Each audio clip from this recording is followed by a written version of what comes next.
अगर आप किसी भी कंपनी का डायरेक्ट शेयर खरीदना चाहते हैं तो इसे कहते हैं direct stock investing.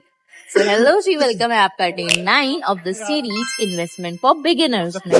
Direct stock में इन्वेस्ट करने के सिंपल से 3 स्टेप हैं। पहला है डीमैट अकाउंट खोलना, जिसके बारे में पहली बात कर चुके हैं। सेकेंड इस कंपनी के बारे में रिसर्च करना। ये इतना इंपॉर्टेंट स्टेप है कि अगर आपने कंपनी के बारे में सही से रिसर्च नहीं की है तो आपके कैपिटल का बहुत बड़ा लॉस हो सकता है, लाइक वो जीरो हो सकता है, राइट। तो कंपनी में रिसर्च क्या करना है? ऑफ कोर्स बिजनेस मॉडल, उसका फ्यूचर पर्सपेक्टिव, उसका balance sheet, growth, profit model, losses and everything, market position, monopoly. हाँ, एक चीज याद रखना, अगर कंपनी की मोनोपोली है बट फ्यूचर में उसका कोई यूज नहीं है तो वो कंपनी में इन्वेस्ट करना बेवकूफी हो सकती है। फॉर एग्जाम्पल हम लेते हैं कोल इंडिया। कोल इंडिया हमारे इंडिया में मोनोपोली होल्ड करती है कोल सेक्टर में, बट क्या कोल फ्यूचर पर्सपेक्टिव होल्ड करता है? नहीं, क्योंकि coal is a limited resource जो एक टाइम बाद खत्म हो जाएगा।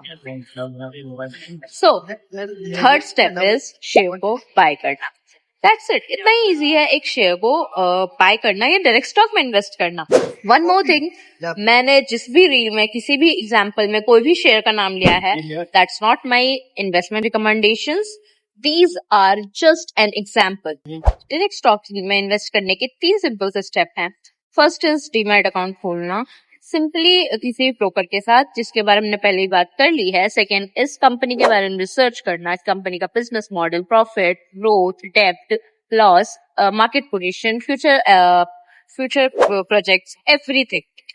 इवन कोई अगर कंपनी ने स्कैम कर रखा है पास्ट ईयर्स में तो this is a very red flag investment, ठीक है। Third step is share buy करना। दिस इज हाउ सिंपली आप किसी भी डायरेक्ट स्टॉक में इन्वेस्ट कर सकते हो। एंड हाँ, इस जो रिसर्च की मैंने बात की है, इसको कहते हैं फंडामेंटल एनालिसिस। इसके बारे में बहुत अच्छे से बात करेंगे। This is a very important topic in share market, okay. So now अगर आपको इसी तरह से इन्वेस्टमेंट सीखना है रील्स को करते करते तो इस पे फॉलो कर लो।